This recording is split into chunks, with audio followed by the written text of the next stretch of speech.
Hola chicos y chicas de segundo medio, espero estén muy bien en casa. Yo aquí con harto frío, pero retomando digamos el plan remoto, ya que la clase pasada tuvimos una síntesis de lo que habíamos estado revisando. Por lo tanto, ahora vamos a partir retomando algunas unidades básicas, ¿cierto?, que nos van a permitir avanzar. Por lo tanto, la clase de hoy la vamos a centrar en lo que son las reacciones químicas. Para ello, ¿cierto?, está planteado el siguiente objetivo: aplicar y analizar conceptos fundamentales de las reacciones químicas. Entonces, yo los invito a que revisemos los contenidos que nos van a permitir, ¿cierto?, avanzar en las unidades que vienen. Vamos a comenzar con la materia. Dice que la materia sufre cambios, los cuales se dividen en cambios físicos y cambios químicos, los cuales se caracterizan en el caso de los cambios físicos porque no se altera la naturaleza de las partículas, es decir, la naturaleza interna de la materia no se altera. En cambio, en los químicos sí se altera la composición interna de la materia. Ejemplos de cambios físicos, bueno, tenemos el cambio de estado, cuando pasa de sólido a líquido, de líquido a gas, o viceversa, la dilatación térmica, en el caso de cambios de forma, ¿ya? Por su parte, los cambios químicos, tenemos la combustión, la descomposición, la fermentación, la oxidación y la fotosíntesis. Todos ellos son ejemplos de cambios químicos. Algunos de ellos los vamos a revisar más adelante como reacciones químicas, ¿ya? Porque aquí, como hay una alteración de la naturaleza de las partículas, hay un cambio químico, es decir, hay una transformación, ¿ya? Todos ellos se reconocen a través del color, la emisión de luz, la formación de precipitados, la liberación o absorción de calor y el desprendimiento de gas o efervescencia, ¿ya? ¿Qué es una reacción química? Bueno, recordar que una reacción química es una transformación de sustancias, lo que va a implicar tres cosas. Primero, la ruptura de enlaces, el reordenamiento de los átomos y la formación de otros nuevos enlaces, ¿ya? ¿Qué condiciones se deben dar para que ocurra una reacción química? Primero, que deben haber colisiones efectivas y que tiene que haber una energía de activación. En el caso de las colisiones efectivas, quiere decir que las partículas de los reactantes o de las sustancias que interactúan, ¿cierto?, ya sean átomos, iones o moléculas, deben tener una orientación adecuada. Es decir, que si esta orientación no es adecuada, no se producirán las colisiones efectivas y por lo tanto no se romperán enlaces para formar otros nuevos, ¿ya? Entonces, esa condición tiene que darse, tienen que tener una orientación adecuada, de lo contrario no va a haber una reacción química. En el caso de la energía de activación, corresponde a la energía mínima necesaria para que se produzca una reacción. Vamos a ver aquí, por ejemplo, la energía de activación, ¿ya? En este caso, la energía de activación, si nosotros revisamos aquí, cuando comienza la reacción, en este caso ahí se ve un fósforo, ¿cierto?, que está encendido. A medida que la reacción comienza a ocurrir, los reactantes comienzan a interactuar entre ellos, ¿cierto?, hasta que van a llegar a este sitio, digamos el más alto en este caso de la curva, que corresponde al complejo activado, y lo que va a pasar ahí es que los átomos se van a romper los enlaces, se van a reordenar y van a comenzar a formar nuevos enlaces. Entonces, comienzan, ¿cierto?, una vez que llegaron aquí al complejo activado, comienzan a descender, ¿cierto?, hasta llegar a los reactantes, ¿ya? Entonces, ese transcurso de la reacción requiere de una energía. Y la energía de activación va a ser la energía que va desde que comienza la reacción, es decir, de aquí, de los reactantes, ¿cierto?, hasta que alcanza esta energía, este complejo activado, donde se van a romper y se van a reordenar los átomos, ¿ya? Esa es la energía de activación y es una energía mínima necesaria para que ocurra, digamos, se produzca la reacción. En cuanto a las colisiones efectivas, decíamos que para que ocurra la reacción tiene que haber una orientación adecuada. Por ejemplo, aquí el óxido de nitrógeno con el monóxido de carbono, para que ocurra la reacción y se produzca monóxido de nitrógeno y dióxido de carbono, los átomos tienen que orientarse adecuadamente. ¿Cuál es la orientación adecuada aquí? Entre el carbono, ¿cierto?, que está aquí, y los oxígenos que tiene el nitrógeno. Por ejemplo, si aquí se orienta el nitrógeno con el oxígeno del dióxido de carbono, la reacción no ocurre. O si el nitrógeno se orienta con el carbono, la reacción no ocurre.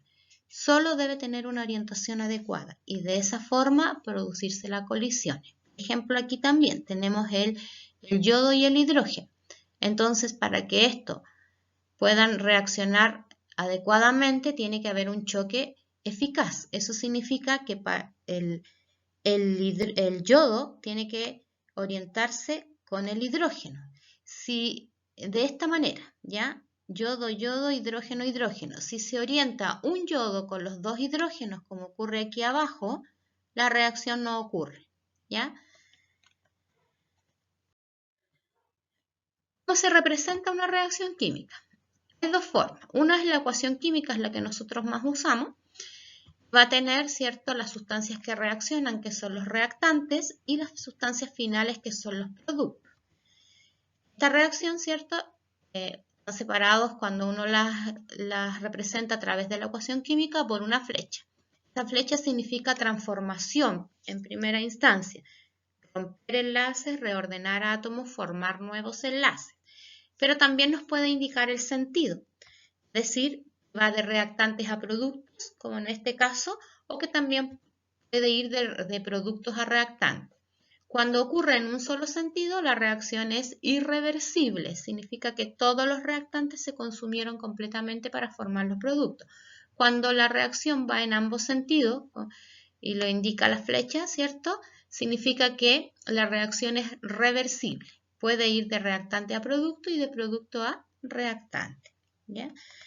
También una ecuación química nos indica los coeficientes estequiométricos. Y los coeficientes estequiométricos son los números que van a ir siempre delante de cada fórmula, ¿ya? Aquí, cuando no hay ningún número, significa que hay un 1. En química no se escriben los 1. Aquí tenemos el otro factor estequiométrico, ¿ya? Y ese factor estequiométrico me indica la cantidad de moles.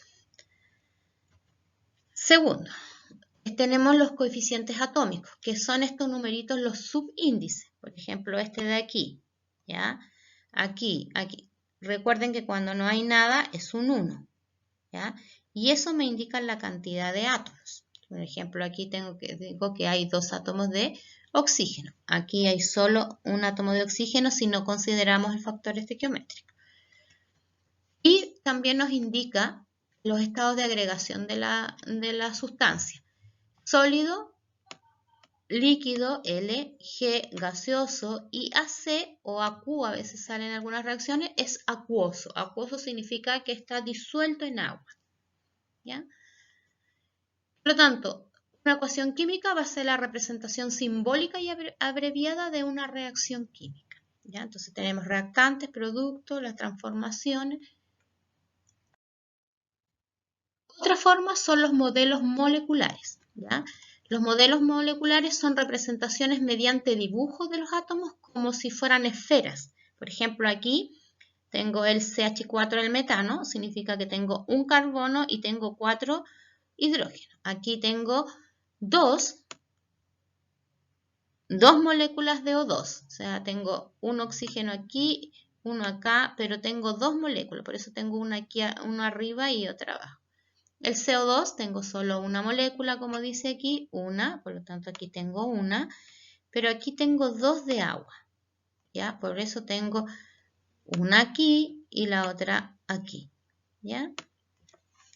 Ahora, hay un sistema de colores, se conoce como el CPK, es un sistema que es popular, digamos, y tiene una convención de acuerdo a los colores para distinguir los átomos y poder formar estos modelos moleculares, ¿ya? CPK es por los apellidos de quienes lo plantearon, que es Corey, Pauling, ¿ya? Y Colton.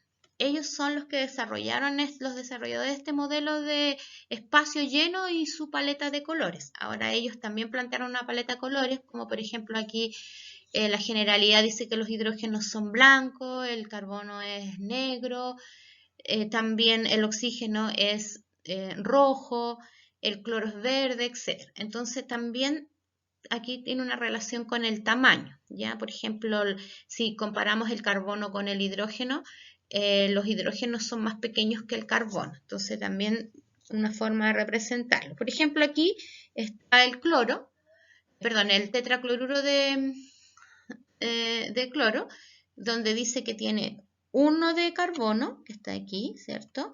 Tiene 3 de hidrógeno, aquí, y tiene 1 de cloro, que es verde, ¿ya? Entonces es CH3Cl. Entonces es una forma de representarlo y también los representa a través de las ecuaciones. Cada átomo o sustancia que participa se representa a través de estas esferas.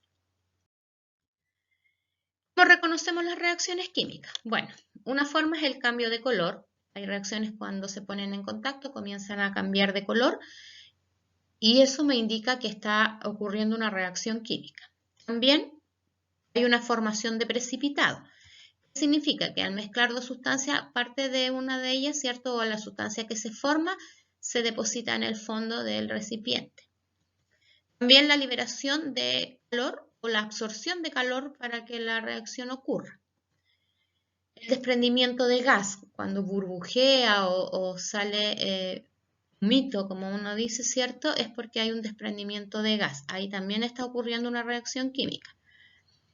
Cuando hay emisión de luz, ¿ya? Por ejemplo, aquí yo puse, está el litio, el estroncio, el sodio, el cobre y el potasio, y cada uno de ellos tienen distintos colores, si ustedes se fijan al encenderlo.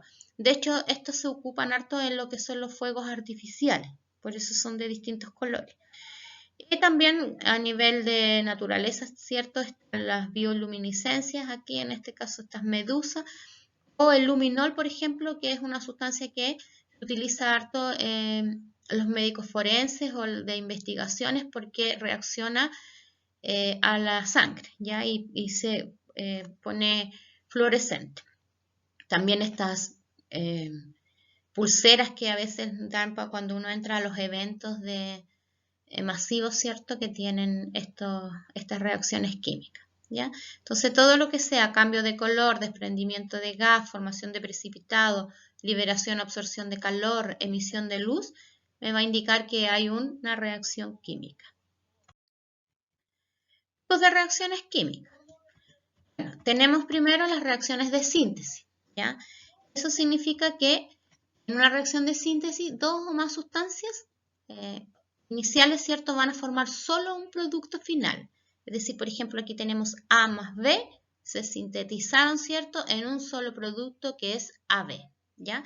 Entonces, de dos sustancias simples, a veces más, forman una más compleja, ¿ya? Ejemplo, aquí el hidrógeno, cuando se une con el oxígeno, forma el agua, ¿ya? La de descomposición es como al revés de la de síntesis. De una sustancia inicial, de un reactante de uno solo, ¿cierto? Este se descompone en dos o más sustancias, ¿ya? Si se fijan es lo contrario de la de síntesis. Un producto se descompone en dos o más sustancias más simples. Ejemplo, aquí el óxido de mercurio, ¿cierto? Se desprende en mercurio y en oxígeno, se descompone. Terceras son las de sustitución simple. Aquí vamos a tener una sustancia simple con una compuesta, ¿cierto? ¿Qué va a hacer? La sustancia simple va a desplazar a una de las que formen el compuesto, ¿ya? Para formarse un nuevo compuesto y más la que se desplazó. Ahora, generalmente esto ocurre por atracción de carga. Por ejemplo, si este es positivo, ¿ya? Y este es positivo y este es negativo, cuando esta A desplace, ¿cierto? Va a desplazar al positivo o al negativo, dependiendo de, en este caso, aquí era vamos a hacerlo así porque por el dibujo, si este es positivo, vamos a ver, ya, entonces, retomemos. Entonces, si este es positivo y este es negativo, este que desplazó a este significa que este era negativo, ¿ya? Porque desplaza la del mismo signo. Entonces, como ellos quedan con signos iguales, se atraen y desplazan a este que era el negativo, ¿ya? Entonces, si la sustancia simple es positiva, va a desplazar al positivo. Si la sustancia simple es negativa, va a desplazar al negativo, ¿ya? Ejemplo aquí, no sé, el magnesio, por ejemplo, es una sustancia positiva porque es un metal.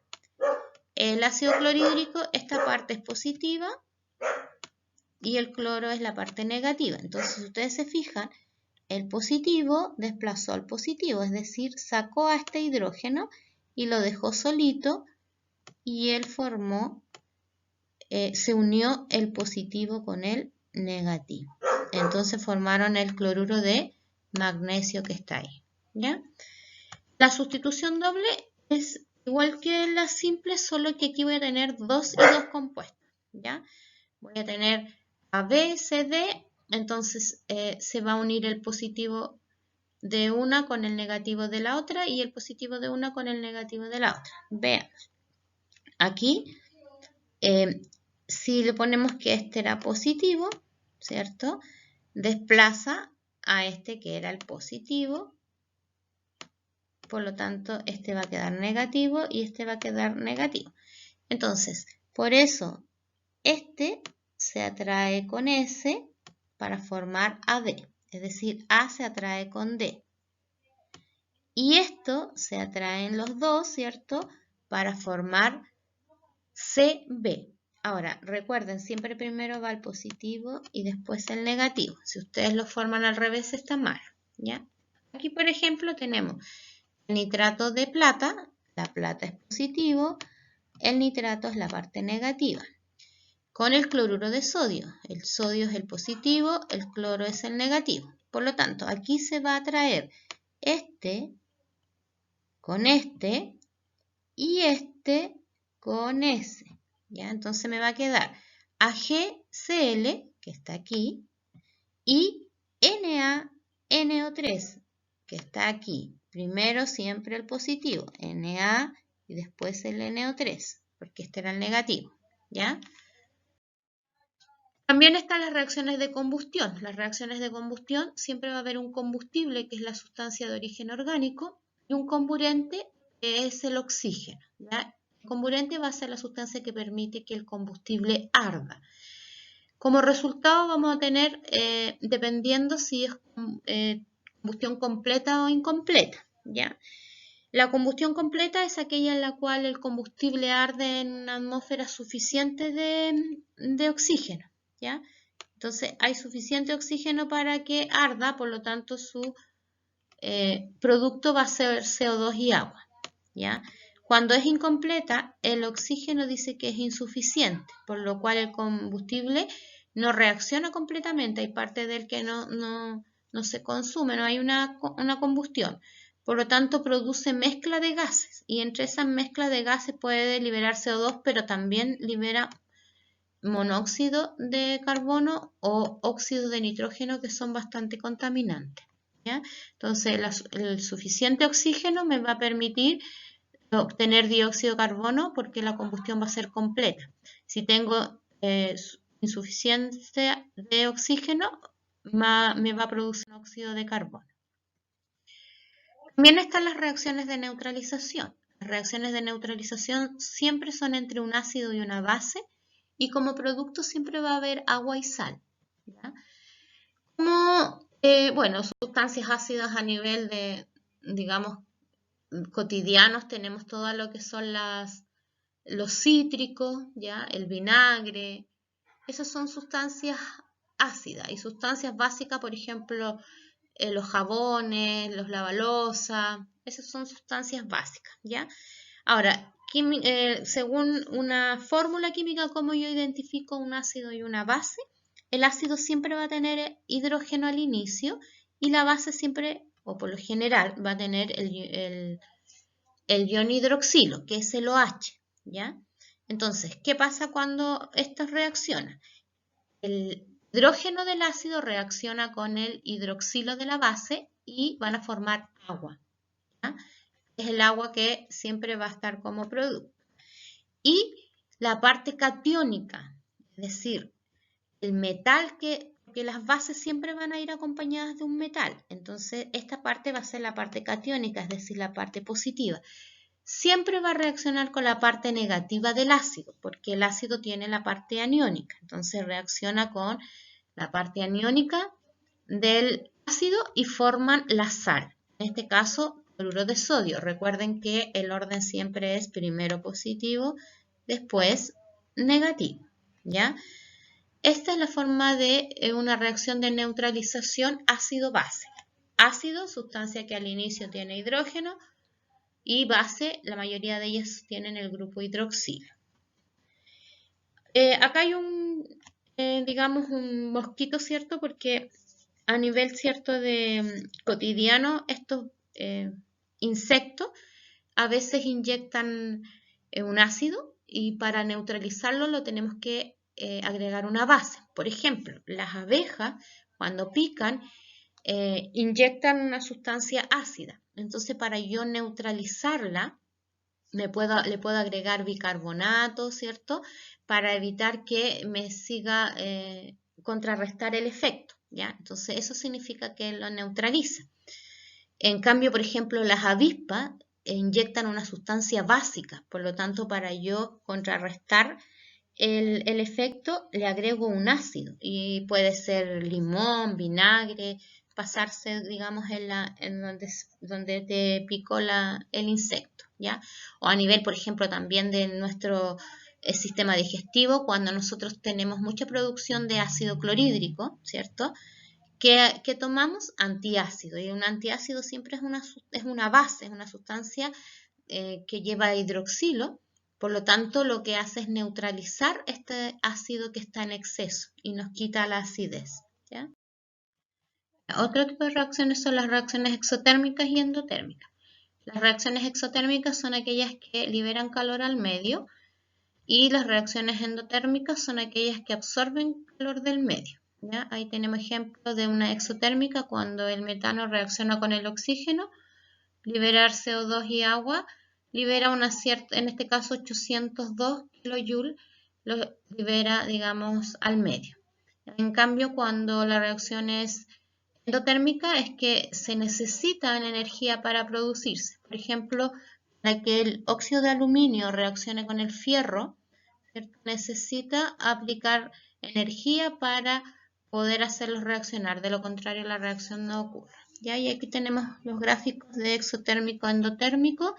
En el caso de los endotérmicos, los reactantes son mayor que los productos, por lo tanto el delta H es menor a 0.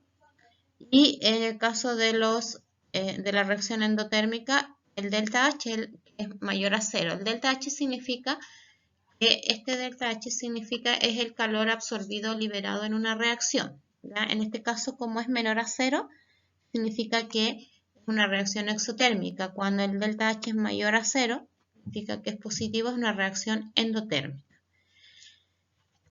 Bien, hasta aquí están la materia que revisamos. Ahora yo les voy a explicar las actividades que tienen que hacer para que las puedan enviar en la fecha correspondiente. La número 1 dice, explica qué es una reacción química y cuáles son las condiciones que se deben dar para que ocurra y nombrar 3 formas de reconocerla.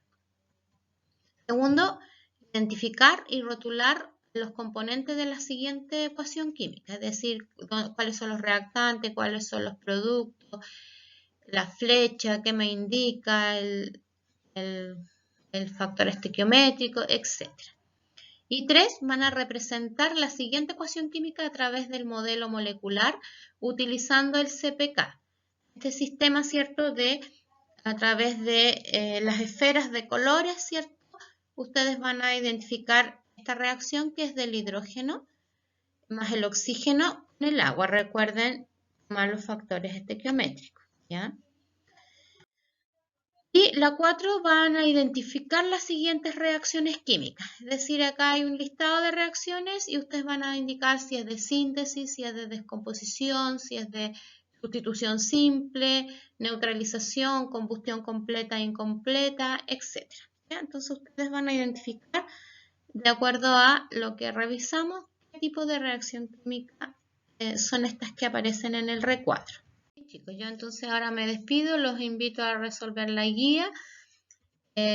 Cuídense mucho, cualquier duda a mi correo y nos vemos la próxima clase.